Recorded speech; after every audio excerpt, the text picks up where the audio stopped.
130 మొదటి నుండి చివరి వరకు. యెహోవా, అగాధ స్థలములలో నుండి నేను నీకు మొరపెట్టుచున్నాను, ఆలకించుము, నీ చెవియొగ్గి నా ఆర్తధ్వని వినుము. యెహోవా, నీవు దోషములను కనిపెట్టి చూచిన ఎడల ప్రభువా ఎవడు నిలువగలడు? అయినను జనులు నీ యందు భయభక్తులు నిలుపునట్లు నీ యొద్ద క్షమాపణ దొరుకును. యెహోవా కొరకు నేను కనిపెట్టుకొనుచున్నాను, నా ప్రాణము ఆయన కొరకు కనిపెట్టుకొనుచున్నది. ఆయన మాట మీద నేను ఆశ పెట్టుకొని ఉన్నాను. కావలి వారు ఉదయం కొరకు కనిపెట్టుట కంటే ఎక్కువగా నా ప్రాణము ప్రభువు కొరకు కనిపెట్టుచున్నది. కావలి వారు ఉదయం కొరకు కనిపెట్టుట కంటే ఎక్కువగా నా ప్రాణము కనిపెట్టుచున్నది. యెహోవా మీద ఆశ పెట్టుకొనుము. యెహోవా యొద్ద కృప దొరుకును, ఆయన యొద్ద సంపూర్ణ విమోచన దొరుకును. అందరం కలిసి చివరి వచనం అందరం కలిసి అని చెప్పు. చివరి వచనం అందరం కలిసి చదువుకుందాం. ఇశ్రాయేలీయుల దోషములన్నిటి నుండి ఆయన వారిని విమోచించును. దేవుడి కొద్ది వాక్యం దీవించును. మంచిది. ఉత్తర ప్రత్యుత్తర వాక్య భాగం చదివి వినిపించినటువంటి మరి సహోదరునికి ప్రభుపేట వందనాలు. దేవుడు వారిని దీవించును గాక. ఈ సమయంలో మరి పురుషులలో నుంచి మరి సంఘం పెద్దలు ముందుకొచ్చి ఒక పాట అందరము కలిసి పాడుకుందాం. పురుషుల సంఘం వారు ముందుకొచ్చి పాట పాడి దేవుని ఆరాధించాలని మనవి చేస్తున్నాను. రండి సంఘ పెద్దలందరూ రండి.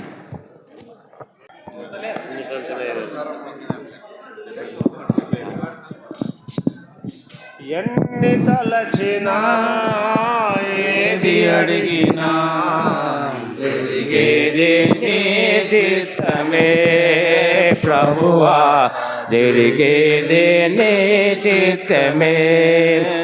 ఎన్ని తలచినా ఏది అడిగినా జరిగేది నీ చిత్తమే ప్రభువా, జరిగేది నీ చిత్తమే. నీ వాక్కుకై వేచి ఉంటిని, నా ప్రార్థన ఆలకించుమా ప్రభువా, నా ప్రార్థన ఆలకించుమా. ఎన్ని తలచినా ఏది అడిగినా జరిగేది నీ చిత్తమే ప్రభువా, జరిగేది నీ చిత్తమే. లేక నీ ప్రేమ లేక ఇలలో నాయే ప్రాణి నిలువలేదు. నీ తోడు లేక నీ ప్రేమ లేక ఇలలో నాయే ప్రాణి నిలువలేదు. అడవి పువ్వులే నీ ప్రేమ పొందగా, అడవి పువ్వులే నీ ప్రేమ పొందగా, నా ప్రార్థన ఆలకించుమా ప్రభువా, నా ప్రార్థన ఆలకించుమా. ఎన్ని తలచినా ఏది అడిగినా తిరిగేది నీ చిత్తమే ప్రభువా, తిరిగేది నీ చిత్తమే. దీపం నీవే అని తలచి నా హృదయము నీ కొరకు పదిలపరచితి. నా ఇంటి దీపం నీవే అని తలచి నా హృదయము నీ కొరకు పదిలపరచితి. ఆరిపోయినా నా వెలుగు దీపము, ఆరిపోయినా నా వెలుగు దీపము, వెలిగించుము నీ ప్రేమతో ప్రభువా, వెలిగించుము నీ ప్రేమతో. ఎన్ని తలచినా ఏది అడిగినా జరిగేది నీ చిత్తమే ప్రభువా, జరిగేది నీ చిత్తమే.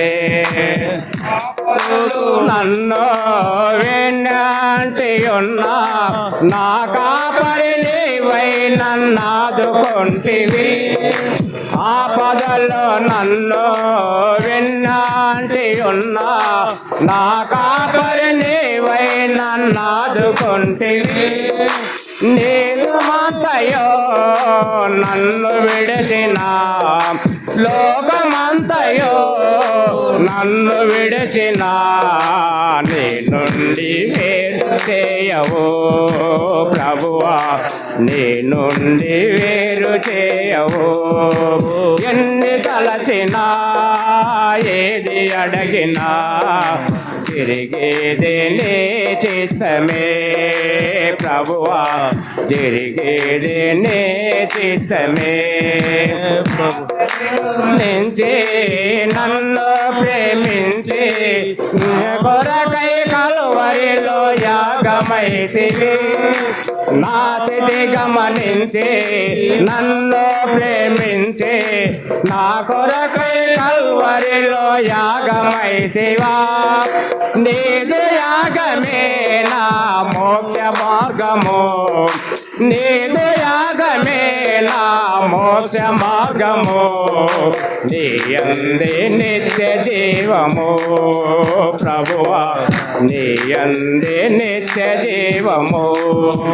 ఎన్ని తలచినా ఏది అడిగినా తిరిగేది నీ చిత్తమే ప్రభువా, తిరిగేది నీ చిత్తమే ప్రభువా. అర్హుడా వందనాలయ్యా యేసు, వర్ణని కందని వాడా, స్తోత్రాలయ్యా నీకు పూజార్హుడా. దేవుడనుటకు యోగ్యుడా, సిలువాదారుడా, దేవుడనుటకు యోగ్యుడా, సిలువాదారుడా. వందనాలయ్యా యేసు, వర్ణని కందని వాడా, స్తోత్రాలయ్యా నీకు పూజారుడా. వందనాలయ్యా యేసు, వర్ణని కందని వాడా, స్తోత్రాలయ్యా నీకు పూజారుడా. చూసినావు హల్లెలూయా హల్లెలూయా, పేరు పెట్టి పిలిచినావు హల్లెలూయా హల్లెలూయా, చూసినావు హల్లెలూయా హల్లెలూయా, పేరు పెట్టి పిలిచినావు హల్లెలూయా హల్లెలూయా, చూసినావు పేరు పెట్టి పిలిచినావు, చూసినావు పేరు పెట్టి పిలిచినావు, నా మార్గమంతటిలో దీపమై నిలిచావు, నా మార్గమంతటిలో దీపమై నిలిచావు. ఎంత జాలి ఎంత ప్రేమ యేసయ్యా, పాడినా కొంతేనయ్యా. ఎంత జాలి ఎంత ప్రేమ యేసయ్యా, ఎంత పాడినా కొంతేనయ్యా. వందనాలయ్యా యేసు, వర్ణని కందని వాడా, స్తోత్రాలయ్యా నీకు పూజారుడా. వందనాలయ్యా యేసు, వర్ణని కందని వాడా, స్తోత్రాలయ్యా నీకు పూజారుడా. నీ రక్తమిచ్చినావు హల్లెలూయా హల్లెలూయా, నీ ప్రాణమిచ్చినావు హల్లెలూయా హల్లెలూయా, నీ రక్తమిచ్చినావు హల్లెలూయా హల్లెలూయా, నీ ప్రాణమిచ్చినావు హల్లెలూయా హల్లెలూయా, నీ రక్తమిచ్చినావు, నీ ప్రాణమిచ్చినావు, నీ రక్తమిచ్చినావు, నీ ప్రాణమిచ్చినావు.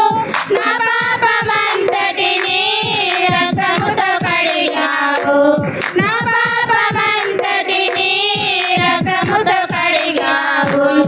ఎంత జాలి ఎంత ప్రేమ యేసయ్యా, ఎంత పాడినా కొంతే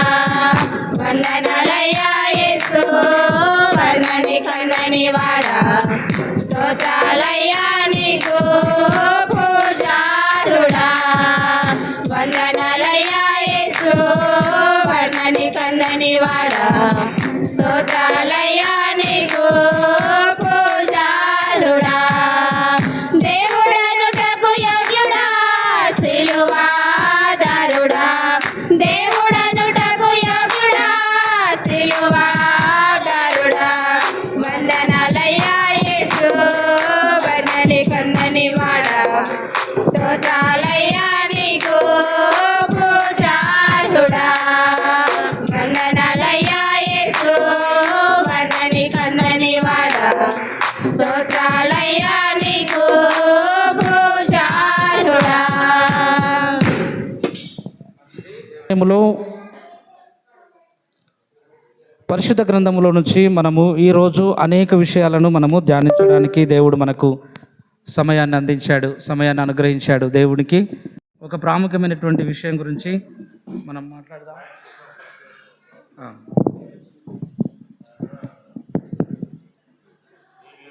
ఇది మాత్రం కొంచెం జాగ్రత్త, కొంచెం మంచిగా పెట్టండి. లోపలికి వచ్చినా పర్వాలేదు, పైన తగ్గించినా మరి లోపల మనకు మాత్రం మంచిగా వినిపించేటట్లు సౌండ్ను అరేంజ్ చేయాలని మనం చేస్తున్నాను.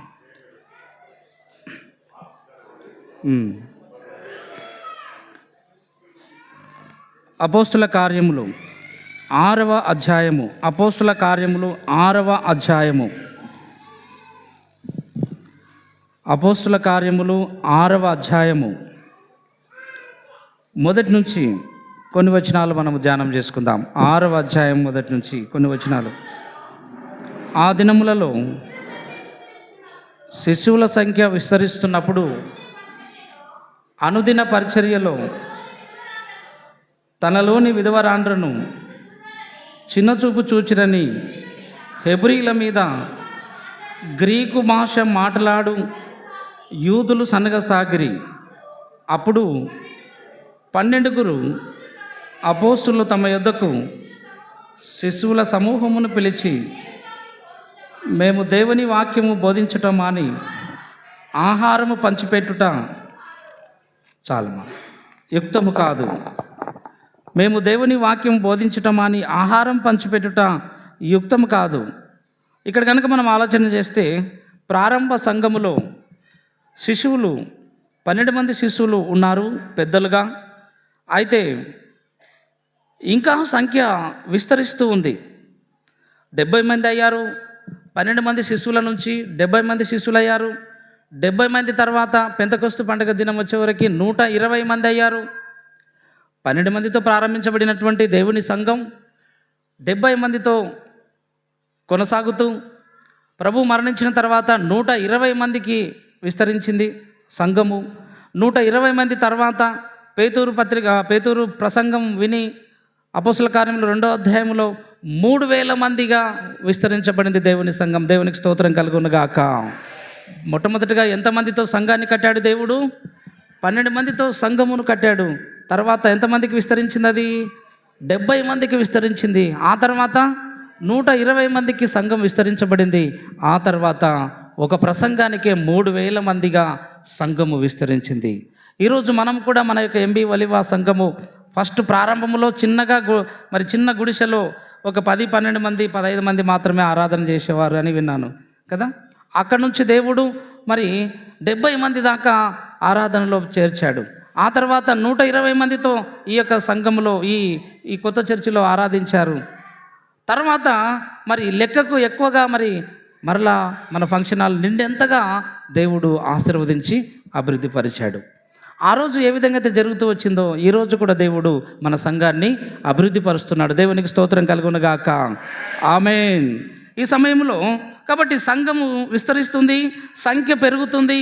కాబట్టి మేము 12 మంది మేము వాక్యం చెప్పడానికి ఉన్నాం, మేము దేవుని సేవ చేస్తున్నాం, కానీ పని మాత్రం ఎక్కడ చూసినా ఉంది. కాబట్టి ఇలాగైతే మేము కుదరదు, మేము అంతా వాక్యం చెప్పడానికి పని చేయడానికి కుదరదు. కాబట్టి సంఘంలో కొంతమంది పెద్దలను ఏర్పాటు చేయాలి అని వాళ్ళు అపోస్తులు 12 మంది శిశువులు పెద్దలు నిర్ణయిస్తున్నారు. 3వ వచనం చదువుకుందాం.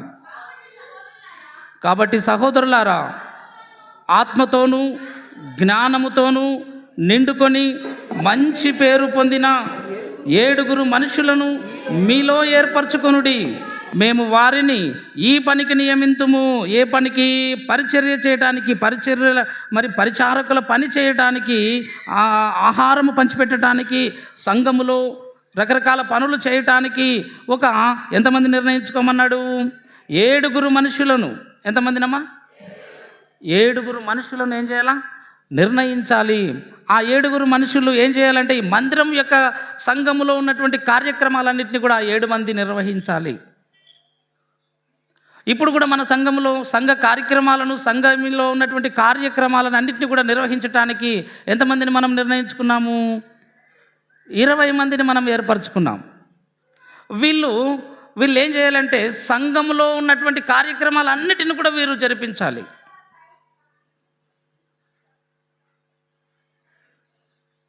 ఆ రోజు 7 మనుషులను వాళ్ళు ఏర్పాటు చేశారు పెద్దలు.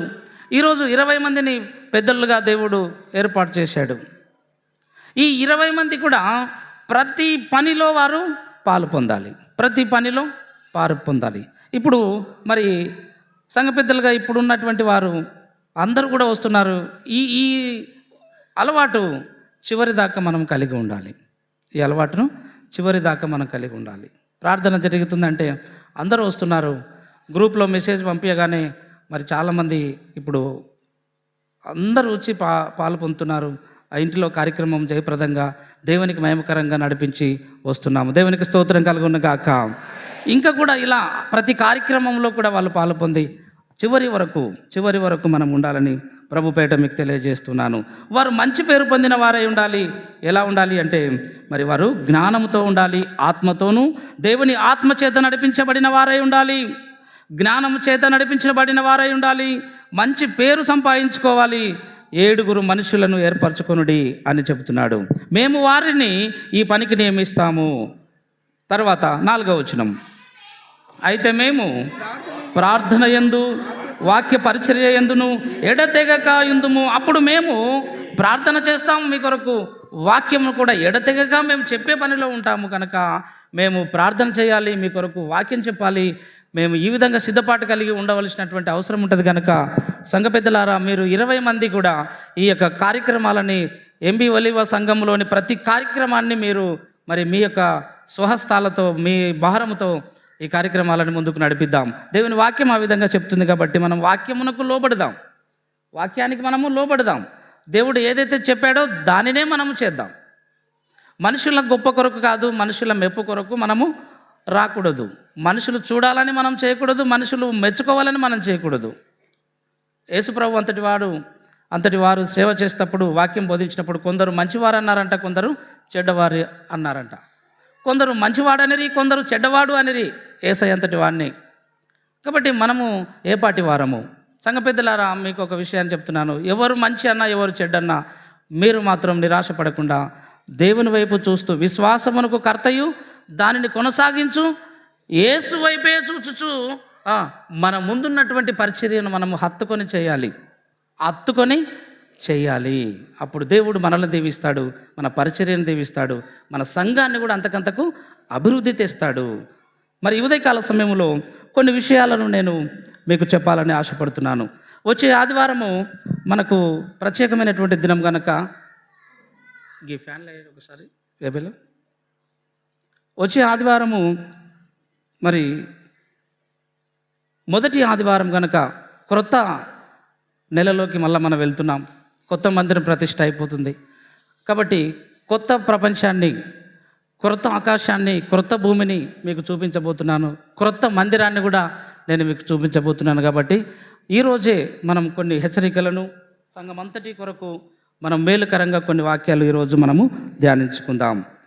2వ దినవృత్తాంతముల గ్రంథము 30వ అధ్యాయములకు రండి అందరూ కూడా.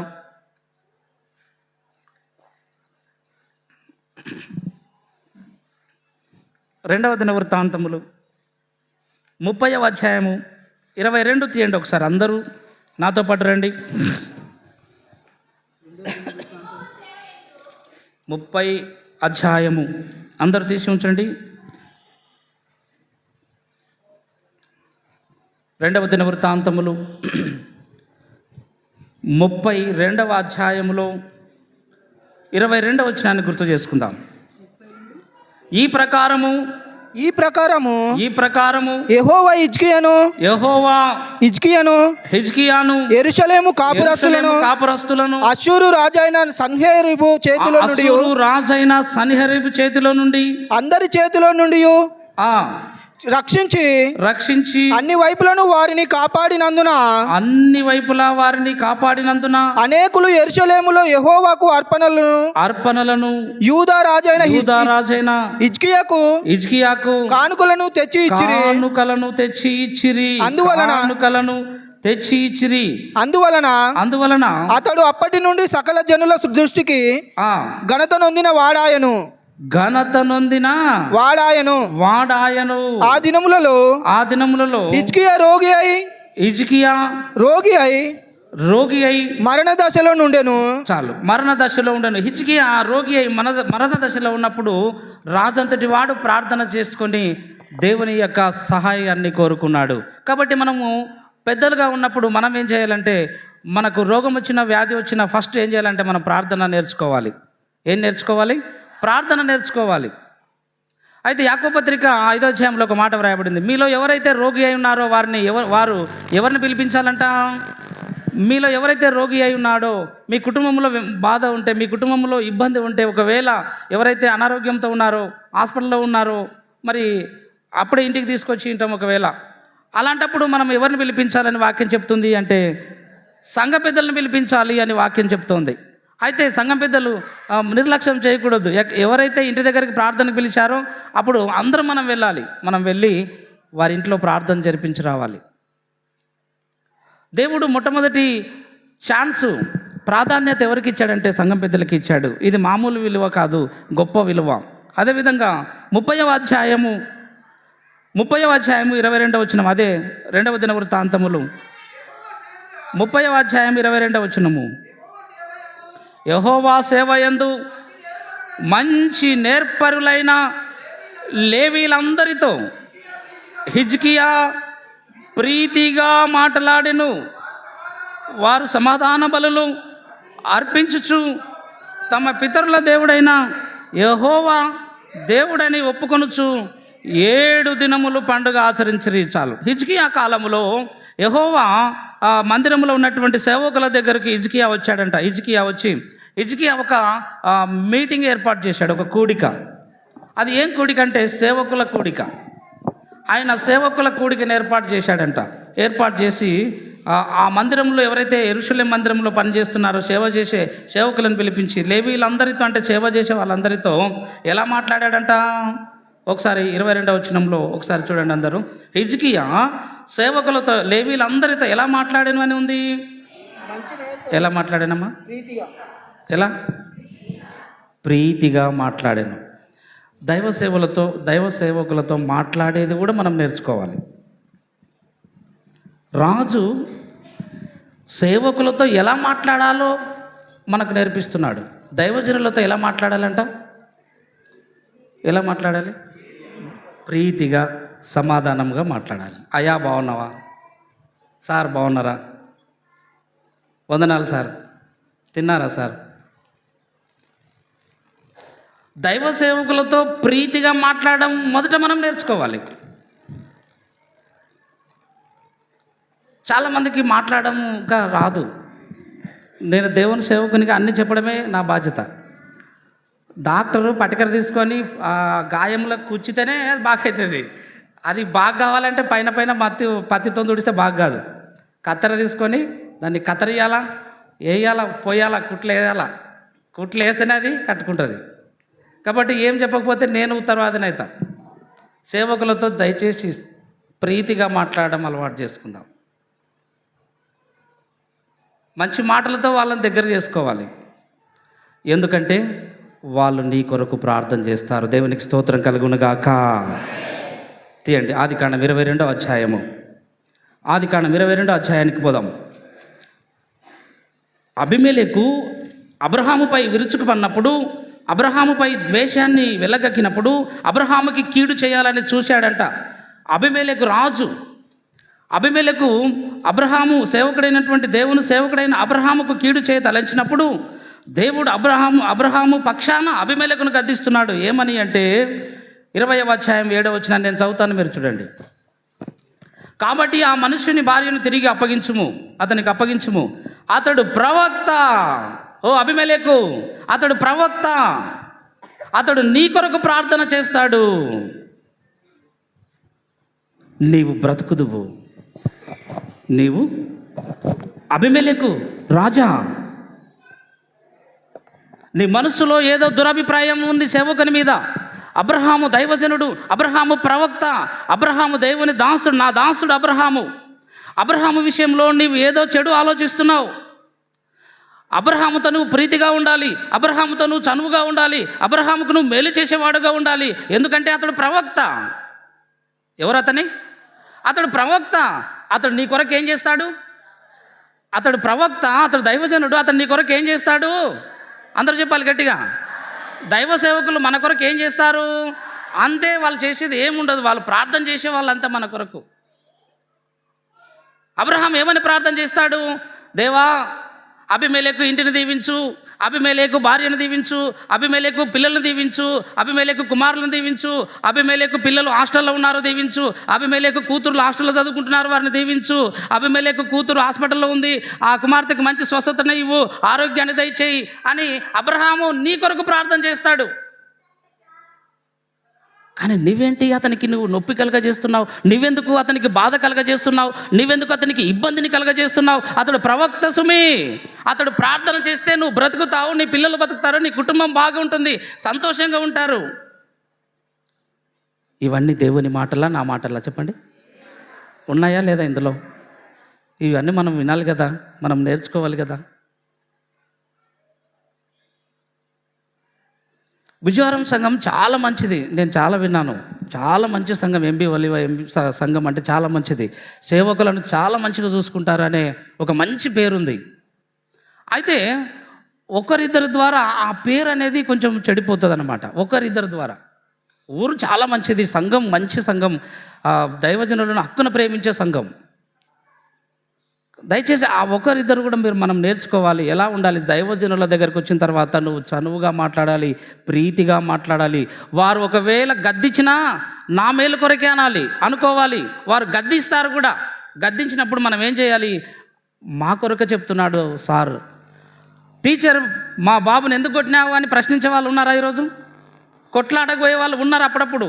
ఎవరన్నా ఒకరు పోతారు, మా పిల్లోని ఎట్టగొట్టే సార్ అని, మా పిల్లోని ఏమనాకు సార్ అని పోయి సార్కి భయం పెట్టి వస్తారనమాట. సార్కే భయం పెట్టి వస్తారు తల్లిదండ్రులు. అది పద్ధతి కాదు. మంచి తల్లిదండ్రులు అయితే ఏం చెప్తారంటే, మా పిల్లోనికి బాగా భయం పెట్టి కానీ చదువు రావాలా సార్, నువ్వు కొట్టు కానీ చదువు నేర్పిస్తారు అంటారా అనరా? దేవుని సంఘములో దైవజనుడు ఒక టీచర్ని ఏమని పిలుస్తాం? సార్ అంటామా? యేసు ప్రభువు బోధకుడు. యేసు ప్రభు ఎవరు? బోధకుడు అంటే ఉపాధ్యాయుడిని మనం ఏం పిలుస్తాం? సార్ అని పిలుస్తాం. సార్. ఇంగ్లీష్లో యేసయ్య అయ్యా అంటే సార్ అని అర్థం. సార్, నా కుమార్తె సావనై ఉన్నది, ప్రార్థన చేయండి, బాగు చేయని. అందుకని ఇప్పుడు హిజ్కియా వచ్చాడు. హిజ్కియా, సేవకులారా మీరు మా కొరకు ప్రార్థన చేసేవారు, మీరు మా కొరకు చెప్పండి విజ్ఞాపన చేసేవారు, దేవుని సన్నిధిలో మొరపెట్టేవాళ్ళు. ఉదయం లేచిన దగ్గర నుంచి రాత్రి పడుకునేంత వరకు సంఘం బాగుండాలి, సంఘం అంతా దీవించబడాలి, సంఘం అంతా అభివృద్ధిలోకి రావాలి. ఏ ఇంట్లో అనారోగ్యంతో ఎవరైతే ఉన్నారో, ఏ ఇంట్లో గర్భఫలం లేక ఉన్నారో, ఏ ఇంట్లో హాస్పిటల్లో ఉన్నారో వారిని దీవించాలి, వారిని స్వస్థపరచు తండ్రి అని సేవకుడు ఒకడే ప్రార్థన చేసేది తెల్లవారుజామున. సంఘం బాగుండాలని కోరుకునేది ఒక దైవజనుడు ఒకడే. అలాంటి దైవజనుడి సేవకునికి మనము ప్రీతికరంగా మాట్లాడాలి. మాటలు జారిపోతే దేవుడు రాసుకుంటాడు, పైన రికార్డ్ అవుతాయి. ప్రతి మాట రికార్డ్ చేయబడుతుంది. మీకు తెలుసో లేదు, బైబిల్లో దేవుడు చెప్పాడు, అది మంచిదైనా కానీ చెడ్డదైనా కానీ ఏ మాట అయినా కూడా తీర్పులోనికి వస్తుందంట. దేవునికి స్తోత్రం కలుగునుగాక. నువ్వు ఏ మాట మాట్లాడినా అది తీర్పులోనికి వస్తుంది. ఇప్పుడు నేను మాట్లాడే ప్రతి మాట అక్కడ రికార్డ్ అవుతుంది. ధైర్యం ఉండాలి, ప్రతి మాట రికార్డ్ అవుతుంది. గన్ను పెట్టినట్టే ముందు పిస్టోల్ పెట్టి నువ్వు మాట్లాడంటారు చూడు, తుపాకీ పట్టుకొని నువ్వు ఇప్పుడు చెప్తావా లేదా అంటే అట్లా భయపడి చెప్తారు చూడు, అట్లా అది నా ముందుందంటే అది ఒక గన్ను. అదొక తుపాకీ. ధైర్యం ఉండాలి. ఇవి మళ్ళీ సోషల్ మీడియాలోకి పోతాయి ప్రతి ప్రసంగం. నన్ను తప్పుపట్టే వాళ్ళు, బోధకులు, పెద్ద పెద్ద వాళ్ళు, ఎంతోమంది జ్ఞానవంతులు ఈ ప్రసంగాలు వింటారు. మాకు ఎంత ట్రైనింగ్ ఉంటే, ఎంత ప్రయాసపడితే, ఎంత మేము నలిగిపోతుంటే ఒక ప్రసంగం బయటకు వస్తుంది. కాబట్టి మీరు బాగా వినాలి. మేము ఎందుకు చెప్తున్నాం ఇదంతా అంటే మీరు నేర్చుకోవాలి, అభివృద్ధిలోనికి రావాలి, క్రమం నేర్చుకోవాలి. నెక్స్ట్ నేను ప్రారంభించే ప్రాజెక్ట్ ఏంటంటే, కొత్త అంశ భాగం ఏంటంటే సేవకులు, దైవజనులు, సంఘము, సంఘం పెద్దలు. ఈ 3 టాపిక్ల మీద, ఈ 3 అంశములపై ఒక పెద్ద ప్రాజెక్ట్ మళ్ళా నేను ప్రారంభించబోతున్నాను రేపు బల్ల తర్వాత.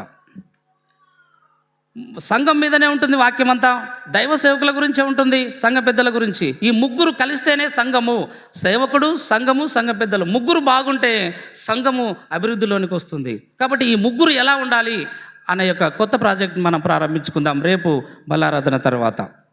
కాబట్టి ఇప్పుడు నేనేం చెప్తున్నాను అంటే, ఈ అబీమెలెకుతో చెప్తున్నాడు, అబ్రహాము ప్రవక్త, అతడు నీ కొరకు ప్రార్థన చేస్తాడు. హిజ్కియా సేవకులు నీ కొరకు ప్రార్థన చేస్తారు. ప్రీతిగా ఎలా మాట్లాడింటాడు హిజ్కియా వచ్చి, ఆ మాట మరలా చదువుకుందాం. 30వ అధ్యాయం 22వ వచనం, 2వ దిన వృత్తాంతములు. తీయండి, అందరూ తీయండి. అటపోయే పెద్ద మనిషి, అటపోయే సంఘం పెద్ద ఇట్లకెళ్ళి వచ్చి, సార్ వందనాలు సార్ అని చెప్పాలి.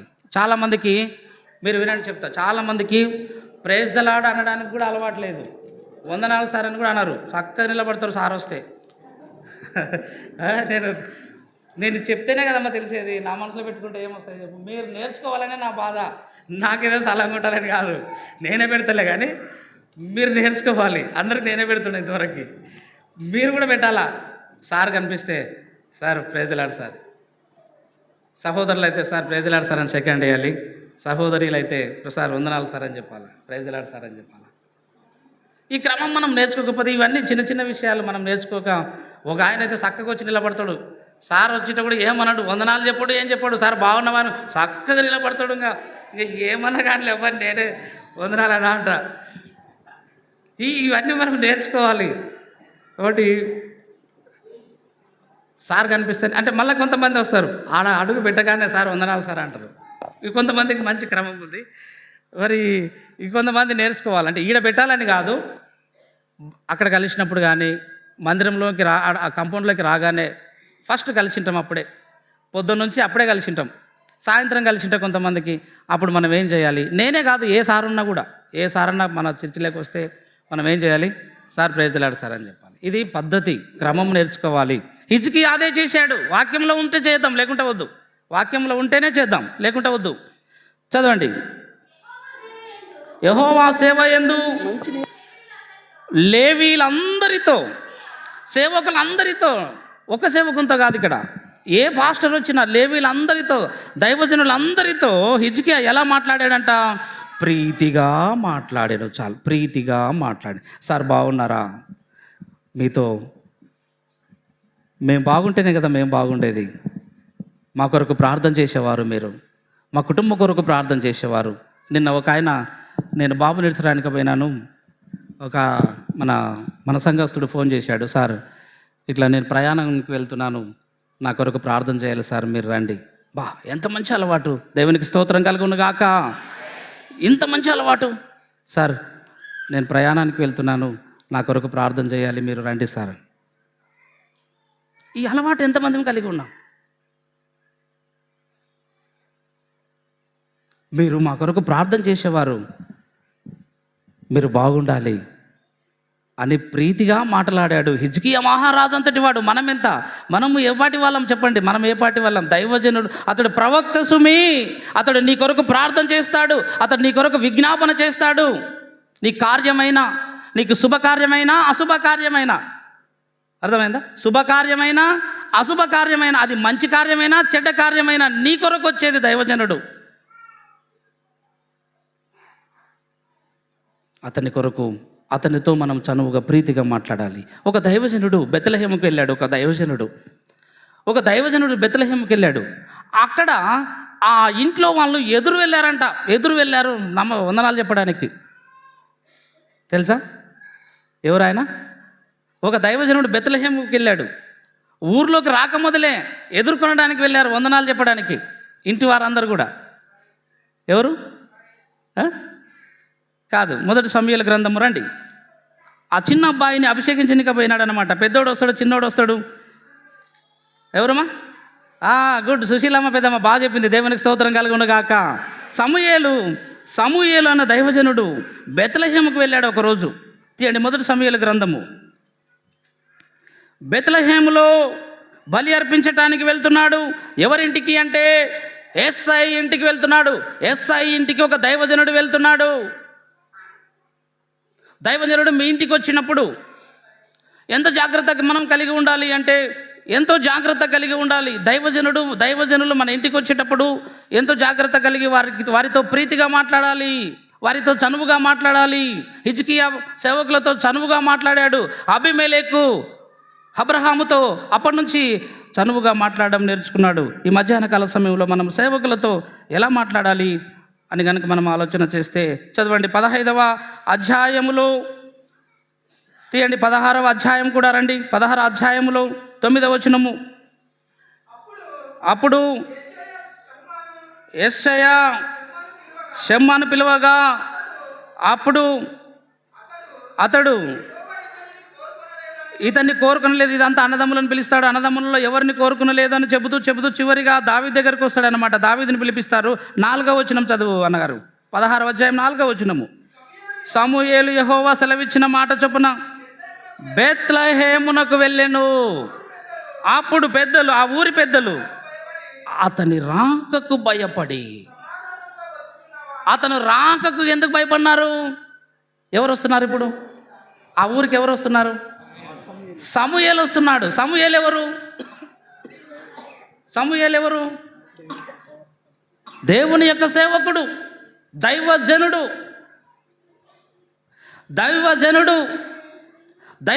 మా ఊరికి వస్తున్నాడంట.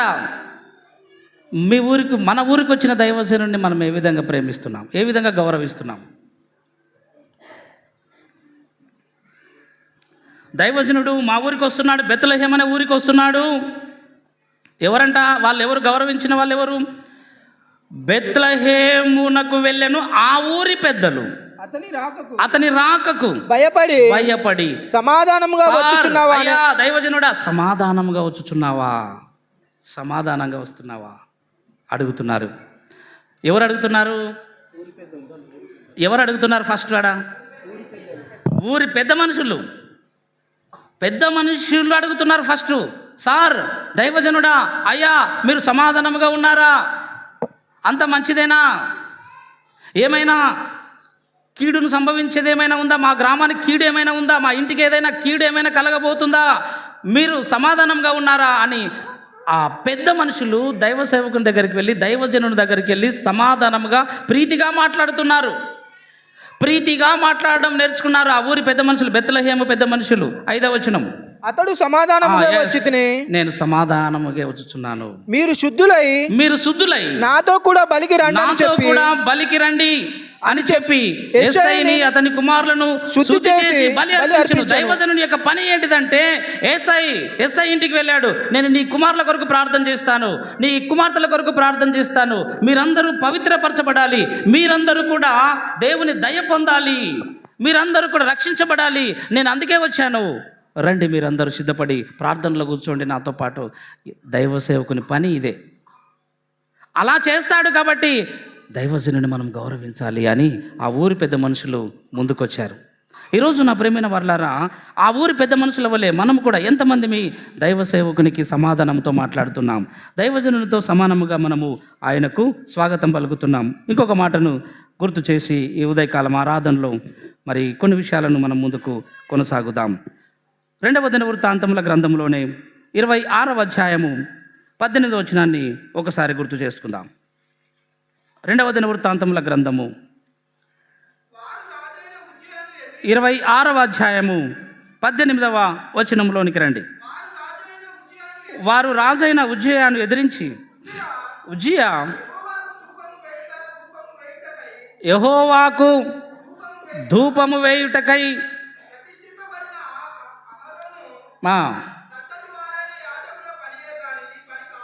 ధూపం వేసే పని చాలు. ఇక్కడ యెహోవా మందిరములో సేవ చేసే పని మరి అహరోను కుమారులదైన యాజకులదే కానీ మీ పని కాదు. పరిశుద్ధ స్థలములో నీవు బయటికి పొమ్ము, నీవు ద్రోహము చేసి ఉన్నావు నీ దేవుడైన యెహోవా సన్నిధిని, ఇది నీకు ఘనత కలగదు, ఇది నీకు ఘనత కలగదు. చాలు.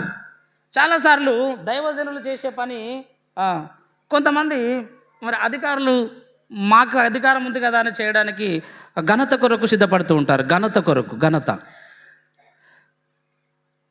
సేవకులు అంటున్నారు, రాజా రాజా ఇది నీవు చేయవలసినటువంటి పని కాదు, ఇది ఎవరు చేయాలి అంటే దైవ జనులు చేయాలి, దైవ సేవకులు చేయాలి. నువ్వేం చేయాలి అంటే నువ్వు పరిపాలన చేయాలి. నువ్వేం చేయాలి? ప్రజలను పాలించాలి. నువ్వు రాజు కాబట్టి రాజ్యకార్యాలు నిర్వహించాలి. కానీ యెహోవా మందిరంలోనికి ప్రవేశించడానికి నీకు అర్హత లేదు అన్నారు దైవజనులు.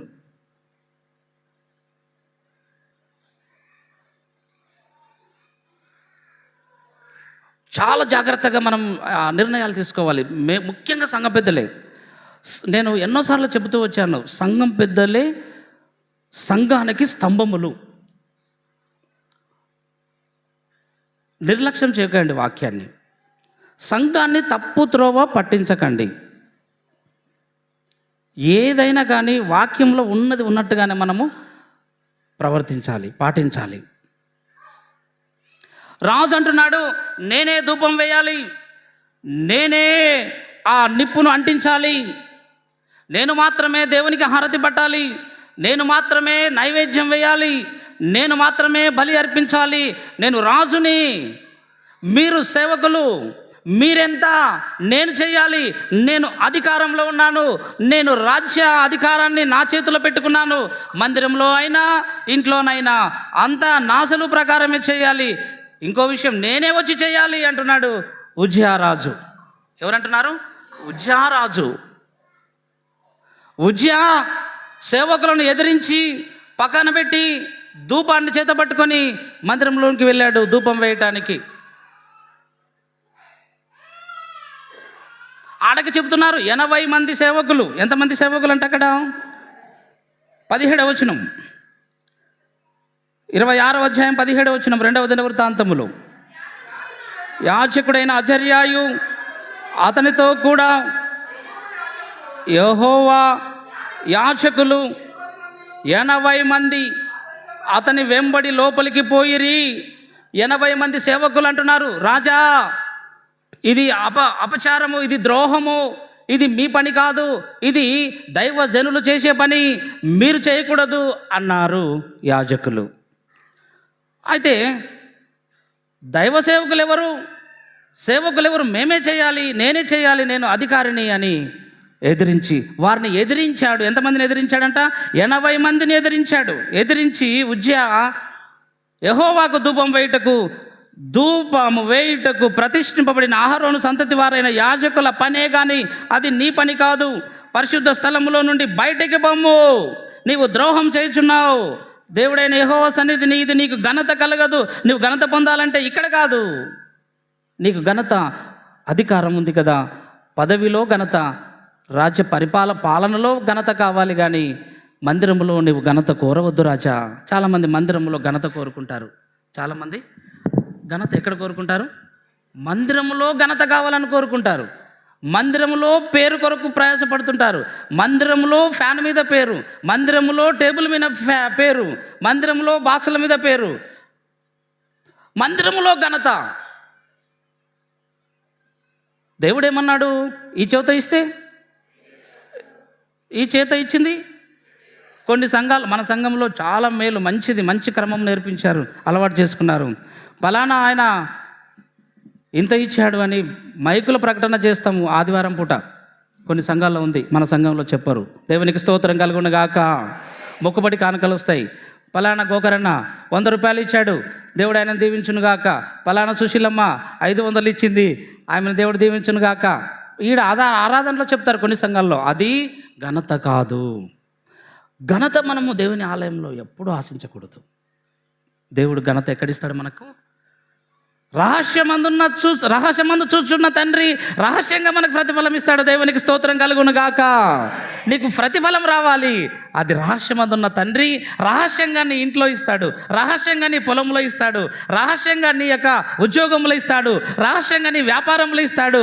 దేవునికి స్తోత్రం కలుగును గాక. అది నువ్వు కోరాలి, కానీ ప్రజలకు వినపడితే ప్రజలు కాదు కదా మనం దీవించేది. కాబట్టి ఇక్కడ అంటున్నాడు, వారిని ఎదిరించి లోపలికి వెళ్ళాడు. రాజా, ఇది నీకు ఘనత కాదు అన్నాడు.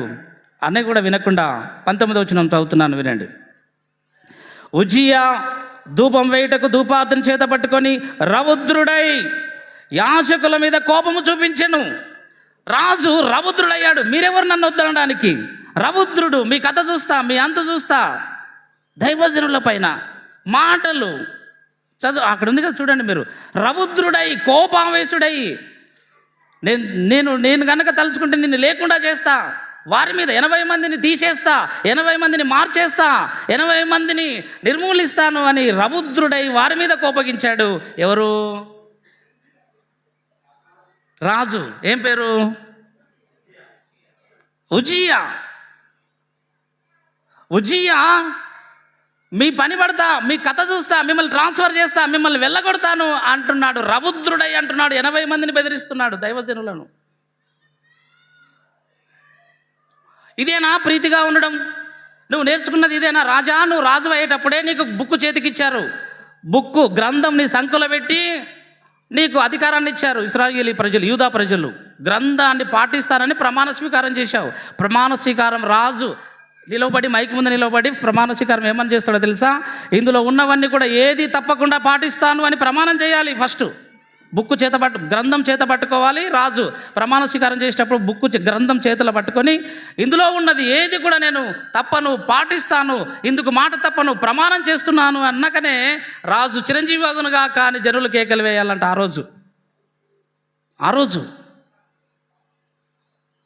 రోజు నువ్వేమని మాట ఇచ్చావు? సేవకులు చేయవలసిన పని సేవకులే చేయాలి. సేవకులను ఎదిరించను, సేవకులకు వ్యతిరేకంగా మాట్లాడను. ఈ గ్రంథం అది చెప్తుంది కనుక దీన్ని పాటిస్తానన్ను ఆ రోజు చెప్పి, ఈరోజు సేవకులను వ్యతిరేకంగా నువ్వు తృణీకరించి వారిపై కోపం చూపించి రౌద్రుడవై మందిరంలోకి వెళ్ళావు. ధూప వేదిక మీదికి వెళ్ళావు. చదవండి ఏం జరిగిందో చూద్దాం. ఉజ్జియా 19వ వచనము. ఉజ్జియా ధూపం వేయుటకు ధూపార్తన చేత పట్టుకొని రౌద్రుడై యాజకుల మీద కోపం చూపాను. యాజకులు ఉన్నది ఉన్నట్టుగా చెప్తారు, వాళ్ళ మీద ఎందుకు కోపం? చాలామంది దైవజనుల మీద కోపంతో ఉంటారు. ఒక సైడ్ కోపం ఉంటుంది దైవ సేవకుల మీద, అది పద్ధతే కాదు, దాన్ని మీరు మానుకోండి. దైవ సేవకుల మీద ఈ మూలన కోపం ఉండకూడదు మీకు. ఎందుకంటే అతడు నీ కొరకు ప్రార్థన చేస్తాడు.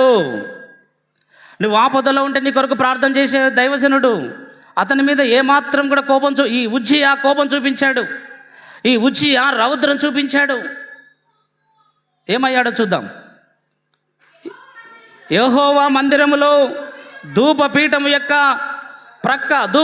ప్రక్క అతడు ఉండగా యాజకులు చూచుచుండగానే అతన్ని నోసట కుష్ఠరోగము పుట్టెను.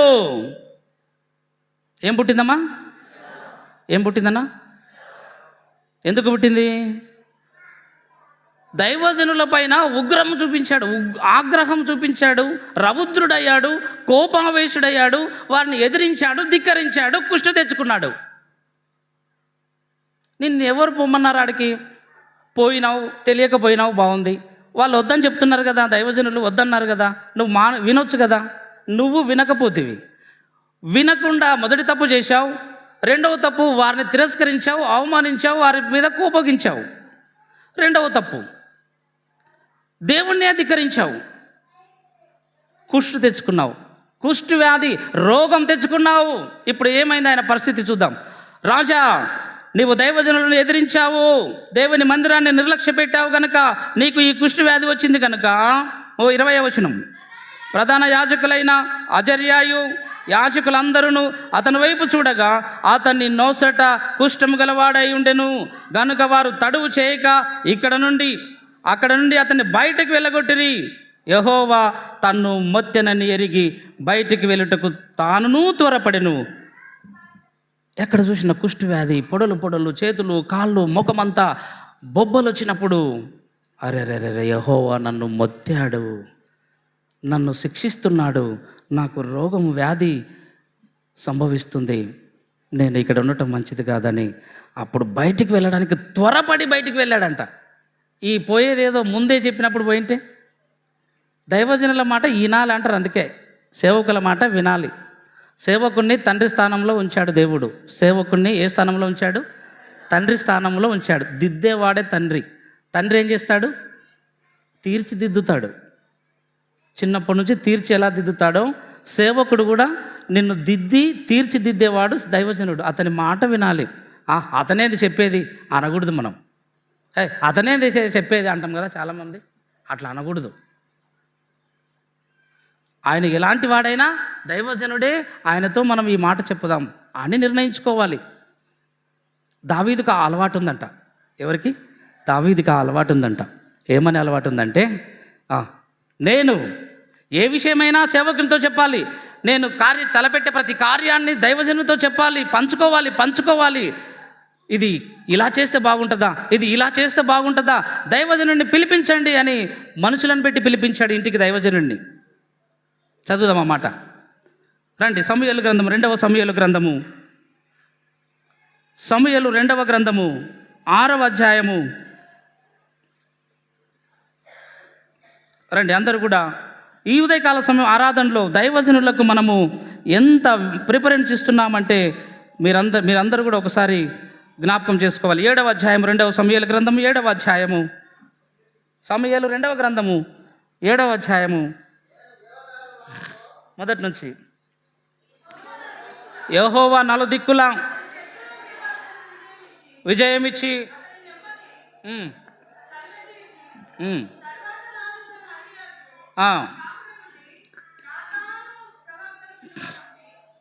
నాతాను అనే ఒక ప్రవక్తను పిలువనంపాడు. 7వ వచనంలో అందరూ చూడండి ఒకసారి. ఎందుకు పిలిపించాడు? యెహోవా నలుదిక్కుల అతని శత్రువుల మీద అతనికి విజయాన్ని ఇచ్చాడు, నెమ్మదినిచ్చాడు, శాంతి సమాధానం ఇచ్చాడు. అప్పుడు తరువాత నీకు సంతోషం కలిగిన తర్వాత, నెమ్మది కలిగిన తర్వాత, నీకు ఉద్యోగం వచ్చిన తర్వాత, నీకు జాబ్ వచ్చిన తర్వాత, నువ్వు సెటిల్ అయిన తర్వాత నువ్వేం చేయాలి? రాజు ఏం చేసినాడంటే తన నగరు యందు కాపురం ఉండి సంతోషంగా ఉన్నాడు. ఉన్న తర్వాత ఎవరిని పిలిపించినాడంట? ప్రవక్తని పిలిపించాడు. ఇప్పుడైతే ఫోన్లు ఉన్నాయి. సార్ మా ఇంటికాడ ఈరోజు అది పెట్టుకుందాం రండి సార్ అంటాం. అప్పుడు ఫోన్లు లేవు. అప్పుడు ఏంటి ఉన్నాయి? ఫోన్లు లేవు. సేవకులు ఉంటారు, దైవ సేవకులు. ఫోన్లు చేస్తే ఇప్పుడు వచ్చేవాళ్ళు, అప్పుడు రారు. అప్పుడు ఏం చేయాలి? పని మనుషులను పంపించాలా, పని వాళ్ళని. వాళ్ళు గాడిదలు వేసుకొని పోవాలా. ఇప్పుడు కారు వేసుకొని పోతాం, పాస్టర్ని పిలుచుకొచ్చుకునే బండ్లు వేసుకొని పోతాం. ఇప్పుడు బండ్లు కార్లు ఉన్నాయి, అప్పుడు గాడిదలే. ఏంటి ఉన్నాయమ్మా? గాడిదలు గుర్రాలు, అవే కార్లు అవే బండ్లు. ఈ గాడిద వైతాలకల్లా ఎంతసేపు అవుతుందో తెలియదు. కాబట్టి నిజంగా సుమారుగా నేను చెప్తున్నాను, దైవ సేవకులను ఈరోజు పిలవడానికి దేవుడు గొప్ప అవకాశం ఇచ్చాడు. పిలిస్తేనే వస్తారు మీ ఇంటికాడికి. ఆ రోజు పిలిస్తేనే రావడానికి టైం పట్టేది. ఈ పని మనుషులు వెళ్ళి ఎక్కించుకొని రావాలా. అప్పుడు నాతాను అనే ప్రవక్తను పిలువనంపించి ఏమని మాట్లాడుతున్నాడో 2వ వచనం చదువుకుందాం. నేను దేవదారం రానుతో కట్టిన నగరి యందు వాసము చేయుచుండగా దేవుని మందసము డేరాలో ఉన్నదనగా నాతాను యెహోవా నీకు తోడుగా ఉన్నాడు, నీకు తోచినదంతయు నెరవేర్చుమనెను. చాలు సార్ దైవజనుడా, నాకు తలంపు వచ్చింది. ఏమంటే దేవుని మందిరాన్ని కట్టాలనే ఆలోచన నాకు వచ్చింది. దైవజనుడా, నేను చేయాలనా వద్దా? మీరు చెప్పండి. మీరు ప్రార్థన చేసి చెప్పండి. మీరు దైవజనులు, మీరు నా కొరకు ప్రార్థించేవారు. అబ్రహాము గురించి అబీమెలెకుతో చెప్పాడు కదా, అబీమెలెకు అతడు ప్రవక్త, అతడు నీ కొరకు ప్రార్థన చేస్తాడు. అందుకని నాతాను గారు, మీరు ప్రవక్త, మీరు నా కొరకు ప్రార్థన చేస్తారు. నేను మందిరం కట్టాలనుకున్నాను, కట్టాలనా వద్దా? మీరు యెహోవాను అడిగి విచారణ చేసి నాకు చెప్పండి అని అంటున్నాడు. ఈ అలవాటు మనం ఎంతమంది కలిగి ఉన్నాం? ఈ అలవాటు ఎంతమందిని కలిగి ఉన్నాం? ఒక్కరూ దైవ సేవకుని పిలిపించి ఆలోచన చేయరు. చేస్తారా?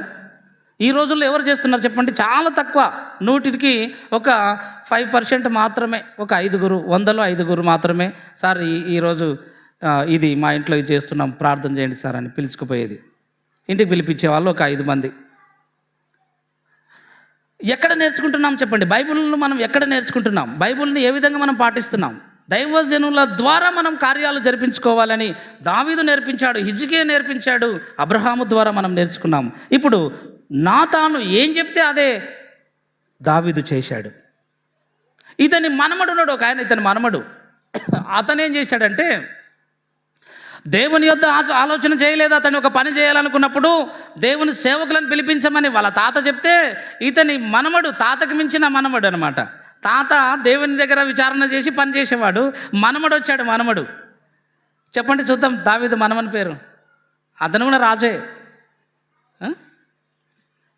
రండి, రాజుల గ్రంథము 13వ అధ్యాయము, మొదటి రాజుల గ్రంథము, మొదటి రాజుల గ్రంథము 13వ అధ్యాయము. ఈ యొక్క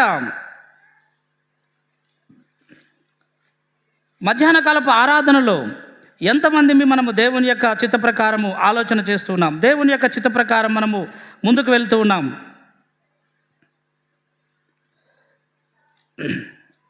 ఇక్కడ ఈ యొక్క దావీదు యొక్క కుమారుడు, దావీదు కుమారుడు ఎవరు చెప్పండి ఒకసారి?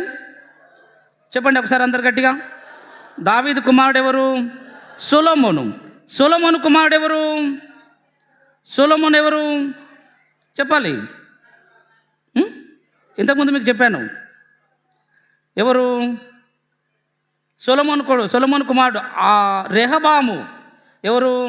రెహబాము. 10వ అధ్యాయము 2వ దినవృత్తాంతంలోకి రండి, ఇక్కడైతే క్లియర్గా ఉంటుంది. 2వ దినవృత్తాంతంలో 10వ అధ్యాయము, 10వ అధ్యాయము మొదటి నుంచి. రెహబామును పట్టాభిషేకం చేయుటకై ఇశ్రాయేలీలందరూ షెకెమునకు వెళ్ళగా రెహబాము షెకెమునకు పోయెను. రాజైన సొలొమోను సమక్షం నుండి పారిపోయిన చేయుచుండిన 4వ వచనం చదువుదాం. నీ తండ్రి నియమించిన కఠిన దాస్యమును అతడు మా మీద ఉంచిన బరువైన కాడిని నీవు ఇప్పుడు చులకన చేసినడలా మేము నిన్ను సేవించమని రెహబాముతో మనవి చేయగా. ఇక్కడ పెద్ద మనుషులు వచ్చినారు. పెద్ద మనుషులు ఎవరి దగ్గరికి? రాజు దగ్గరికి వచ్చినారు. రాజా, అప్పుడు రెహబాము పట్టాభిషిక్తుడు అయిన తర్వాత, రాజా మేము అందరం నీకు సేవ చేయాలి అంటే, మేమందరము నీకు విధేయులముగా ఉండాలి అంటే, మీ నాన్న సొలొమోను మా మీద బరువైన కాడి ఉంచాడు, అంటే పన్నులు ఎక్కువ వేశాడు. ఇప్పుడు నీవు అధికారంలోకి వచ్చావు, ఆ పన్నులు కాస్త తగ్గిస్తే మేము మా భార్య పిల్లలతో కుటుంబాలతో నీకు సేవ చేస్తాము అని అడిగారు. ఎవరిని? రాజుని. 3 రోజులు నాకు టైం ఇవ్వమని అడిగాడు. ఏమడిగాడు? 3 రోజులు నాకు టైం ఇవ్వండి, 3 రోజుల తర్వాత నేను ఏ విషయం మీకు చెప్తాను అని వాళ్ళని ఇంటికి పంపించాడు, పెద్ద మనుషులని, గ్రామస్తులని. ఇప్పుడు 6వ వచనం. అప్పుడు రాజైన రెహబాము తన తండ్రి అయిన సొలొమోను సజీవి అయి ఉండగా అతని సమక్షమున నిలిచిన పెద్దలను పిలిపించి, ఈ జనులకు నేనేమి ప్రత్యుత్తరం ఇవ్వవలెను? మీరు చెప్పు ఆలోచన ఏది అని అడగగా, వారు ఈ జనుల ఎడల దయాదాక్షిణ్యములు చూపి వారితో మంచి మాటలు ఆడిన ఎడల వారు ఎప్పటికీ నీకు దాసులగుదరని అతనితో చెప్పిరి. ఫస్ట్ ఆలోచన ఎవరితో చేసినాడంటే పెద్ద మనుషులను పిలిపించి చేశాడు. ఇశ్రాయేలీలు అయితే ఇట్లా వచ్చి అడుగుతున్నారు నన్ను, నేనేం చేయాలి? పెద్ద మనుషులారా చెప్పండి అని అడిగాడు. బాగుంది.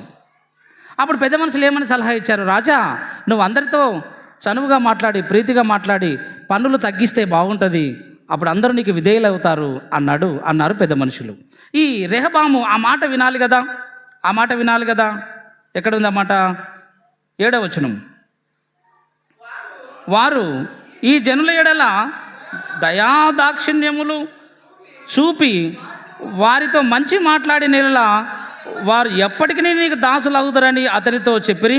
అయితే అతడు పెద్దలు తనకు చెప్పిన ఆలోచన త్రోసివేసి తనతో కూడా పెరిగి తన ఎదుటనున్న యవనస్తులతో ఆలోచన చేశాడు. చాలు, యవనస్తులతో ఆలోచన చేశాడు. ఈ రాజు చేసినటువంటి మొదటి 2 తప్పులు ఏంటివంటే, పెద్ద మనుషులతో ఆలోచన చేశాడు, తర్వాత యవనస్తులతో ఆలోచన చేశాడు.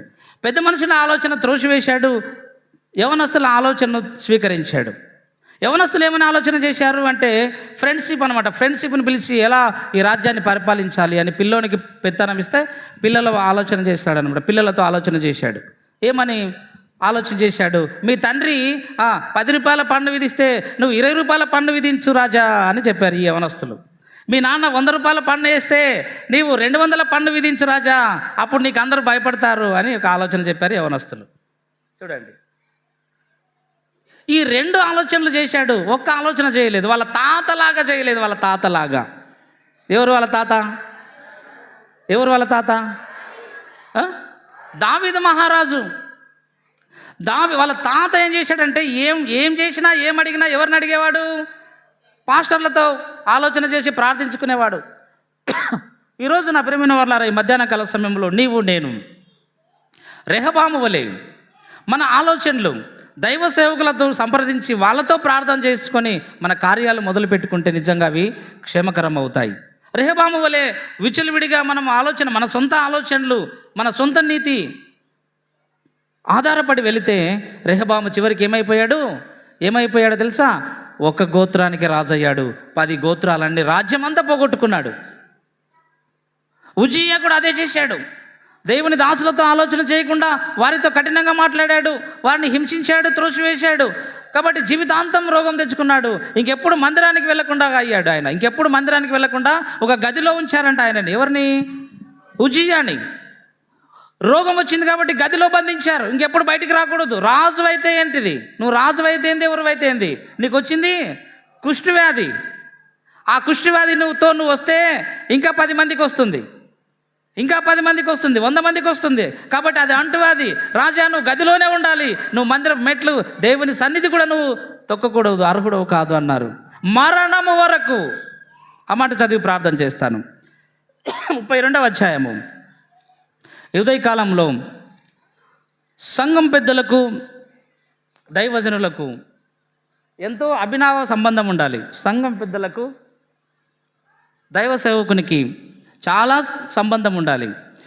దైవ సేవకులను అడిగి నిర్ణయం తీసుకోవాలి ప్రతి సంఘం పెద్ద కూడా. ఈ రోజుల్లో సంఘం పెద్దలను ఎవ్వరూ అడగడం లేదు. దావీదు మహారాజు దైవ సేవకులను అడిగి ఆలోచన చేశాడు. మనం అడగలేకపోతున్నాం. అలా అడగనందుకు ఉజ్జియా నష్టపోయాడు, జీవితాంతం బాధపడ్డాడు, హింసించినందుకు, నొప్పించినందుకు. మనం అలాంటి పరిస్థితి తీసుకొచ్చుకునకూడదని ప్రభుపేట మీకు తెలియజేస్తున్నాను. చదవండి 32వ అధ్యాయము 2వ దినవృత్తాంతములు. ఇందాక మనము ఆ ఉజ్జియా గురించి చదువుకున్నటువంటి వాక్య భాగమును మరలా ఒకసారి గుర్తు చేసుకుందాం.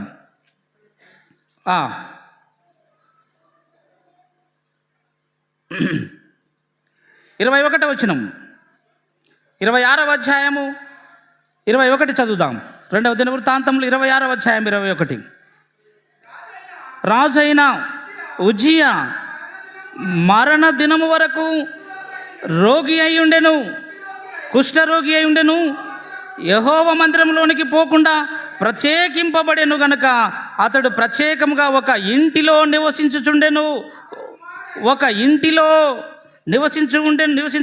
చూడండి నా ప్రేమైన వర్లారా, ఆ రోజు దేవుణ్ణి ఎదిరించి ఆయన జీవితాంతం కుష్టి గలవాడై ప్రత్యేకంగా ఒక ఇంటికి, ఒక గదికి అంకితమయ్యాడు. ఈరోజు మనకు ఏ రోగం ఉంది? ఇప్పుడు మనకు కుష్టి రాదు. మనం ఏ రోగంతో ఉన్నాము? పాపం అనే రోగంతో ఉన్నాం. హృదయము అన్నిటికన్నా ఘోరమైన వ్యాధి గలది. ఈ భయంకరమైన వ్యాధి వలన నేను బాధపడుతున్నాం. భయంకరమైన వ్యాధి వలన మనము వేదన పడుచున్నాం. మరణం వరకు ఈ వ్యాధిలో నుంచి మనం బయటికి రాకపోతే నిజంగా ఉజ్జియా ఏ విధంగా అయితే మందిరంలోనికి ప్రవేశించకుండా మరణించాడో, మనము కూడా అటువంటి వ్యాధిని, అటువంటి రోగమునకు, లేకపోతే పాప రోగమునకు బానిసమైపోతాం. దేవుని శిక్షకు మనం ఒకరోజు బలి అవుతాం. దేవుడు నన్ను మొత్తెను అన్నాడు. ఒకవేళ యెహోవా నన్ను మొత్తితే రోగంతో మొత్తవచ్చు, వ్యాధితో మొత్తవచ్చు, ఎన్ని విధాలుగైనా మొత్తవచ్చు. దేవుని సేవకులకు ఒకవేళ విరోధంగా, దురుసుగా మాట్లాడితే, రౌద్రం చూపిస్తే, కఠినంగా మాట్లాడితే, నీ వస్తువాహములను కూడా దేవుడు ఒకవేళ మొత్తునేమో. చూడండి ఎంత ఆశీర్వాదాన్ని వాళ్ళ దగ్గర ఆశీర్వాదాన్ని పొందుకోవాలి, వారి దగ్గర దీవెనలనే పొందుకోవాలి, కానీ శాపవచనములను మనం పొందుకోకూడదు. ఆ మాటని గుర్తు చేస్తాను.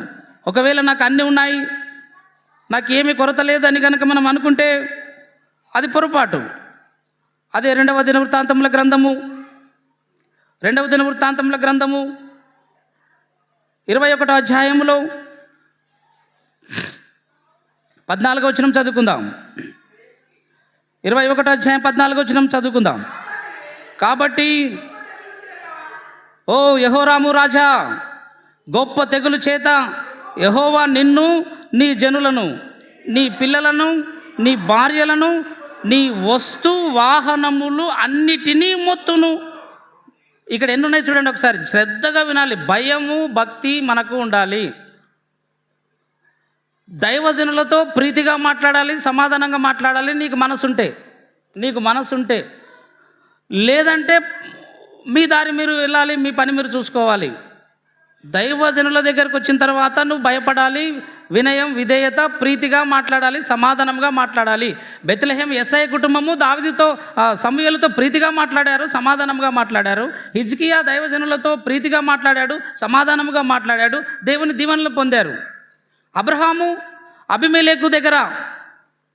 అబీమెలెకు అబ్రహాంతో ప్రీతిగా మాట్లాడాడు.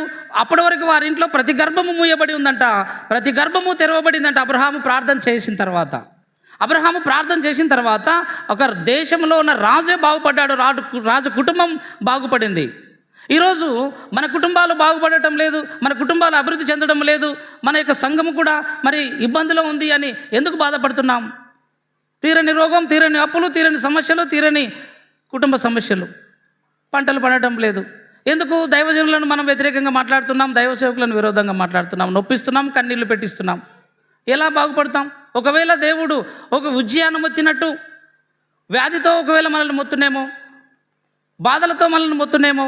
ఇక్కడ యెహోరాము అదే బాధపడుతూ ఉన్నప్పుడు, ఓ యెహోరాము రాజా, దేవుడు నీకు అన్నీ ఉన్నాయనుకొని ఒకవేళ నువ్వు గర్వపడుతున్నావేమో. 14వ వచనం, కాబట్టి గొప్ప తెగులు చేత అంటే రోగముల చేత, ఒకటి రోగముల చేత, తెగుళ్ళ చేత యెహోవా నీ జనులను, నీ పిల్లలను, నీ భార్యలను, నీ వస్తు వాహనములన్నీ, నీకు కార్లున్నాయా?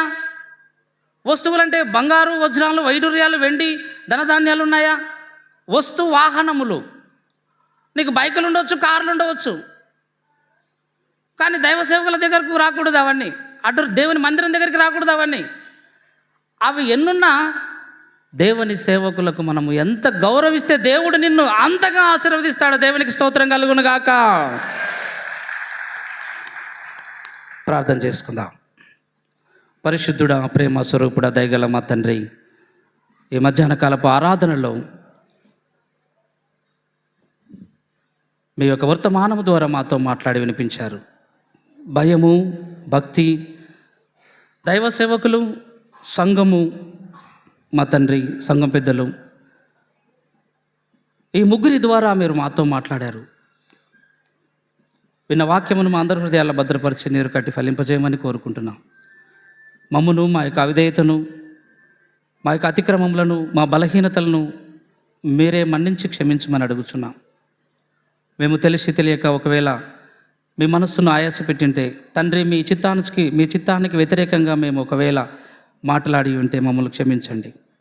మా సంఘం అంతటిని మీరు జ్ఞాపకం చేసుకునండి.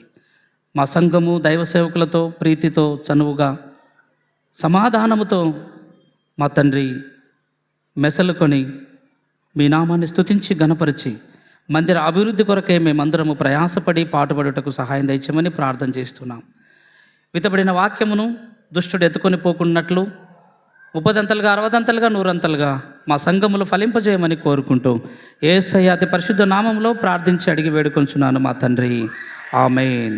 దేవుడు తన మాటలను దీవించి ఆశీర్వదించునుగాక. ఈ సమయంలో మరి కానుకల పాట పాడుచుండగా మనము కానుకలను పోగు చేద్దాం.